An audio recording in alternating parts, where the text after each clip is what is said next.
ఆ జిల్లాలో ఫ్యాన్ పార్టీకి ఎదురుగాలి వీస్తోందట. బలమైన నాయకత్వం లేకపోవడంతో కరుమరుగయ్యే పరిస్థితి తలెత్తిందట.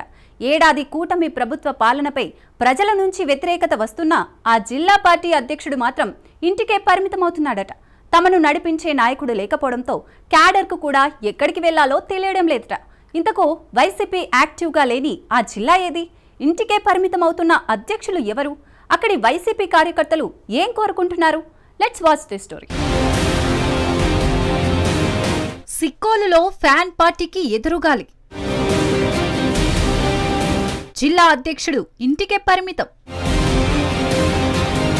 పరేషాన్ అవుతున్న వైసీపీ కార్యకర్తలు. అధ్యక్షుడిని మార్చాలని డిమాండ్. అప్పల్రాజుకు జై కొడుతున్న క్యాడర్. సిక్కోలులో ప్రతిపక్ష వైసీపీకి బలమైన కార్యకర్తల బలం ఉంది. అంతేకాకుండా బలమైన నాయకత్వం కూడా ఉంది. కానీ ఆ జిల్లాలో ఉన్న ప్రస్తుత అధ్యక్షులు ధర్మాన కృష్ణదాస్ మాత్రం ఇంటికే పరిమితమవుతున్నారట. పార్టీ కార్యక్రమాల్లో అంతగా పాల్గొనడం లేదట. జిల్లాలో వైసీపీకి సంబంధించి ఎటువంటి పార్టీ కార్యక్రమాలు కూడా చేయకపోవడంతో సామాన్య కార్యకర్తల నుండి జిల్లా నాయకుల వరకు అసహనం వ్యక్తం చేస్తున్నారట. జిల్లాలో వాగ్దాటి ఉన్న యువ నాయకులకు పార్టీ పగ్గాలు ఇస్తే మరింత ఉత్సాహంగా పార్టీ ముందుకు వెళ్తుందని సామాన్య కార్యకర్తల నుండి నాయకుల వరకు భావిస్తున్నారట. వాక్చాతుర్యం, ఉన్నత విద్యావంతుడైన మాజీ మంత్రి, పలాస నియోజకవర్గం వైసీపీ ఇన్ఛార్జ్ సీదిరి అప్పలరాజుకు పార్టీ పగ్గాలు ఇస్తే పార్టీ మరింత బలోపేతం అవుతుందనే అభిప్రాయం కార్యకర్తల్లో వ్యక్తమవుతోందట. సీదిరి అప్పలరాజు మంత్రిగా ఉన్నప్పుడు అప్పటి ప్రతిపక్ష నాయకుడైన నారా చంద్రబాబు జనసేన అధినేత పవన్ కళ్యాణ్ పై విరుచుకుపడ్డారు. అధికారం కోల్పోయిన తర్వాత కూడా అదే స్పీడును కంటిన్యూ చేయడంతో జిల్లా నాయకుల దృష్టి మాజీ మంత్రి అప్పలరాజు మీద పడిందట. జిల్లాలో ముందుండి నడిపించే నాయకుడు లేకపోవడంతో ఇప్పుడు జిల్లాలో వైసీపీ పార్టీ మనుగడే కష్టమైపోయిందట.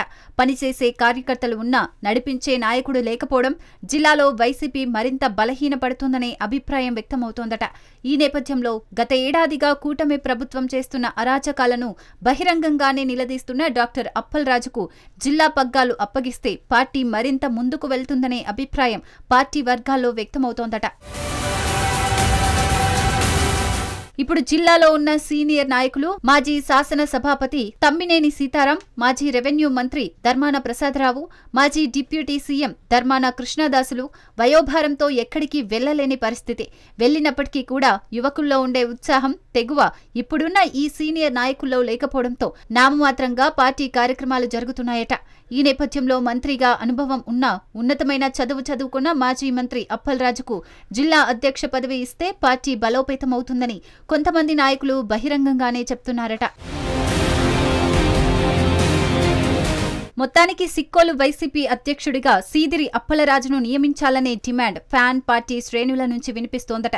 మరి వైసీపీ అధినేత జగన్ ఏ నిర్ణయం తీసుకుంటారనేది ఆసక్తిగా మారింది. సీనియర్లను కాదని మొదటిసారి ఎమ్మెల్యే, మంత్రి అయిన అప్పలరాజుకు జిల్లా బాధ్యతలు ఇస్తారా లేదా అనేది తేలాలంటే వేచి చూడాల్సిందే.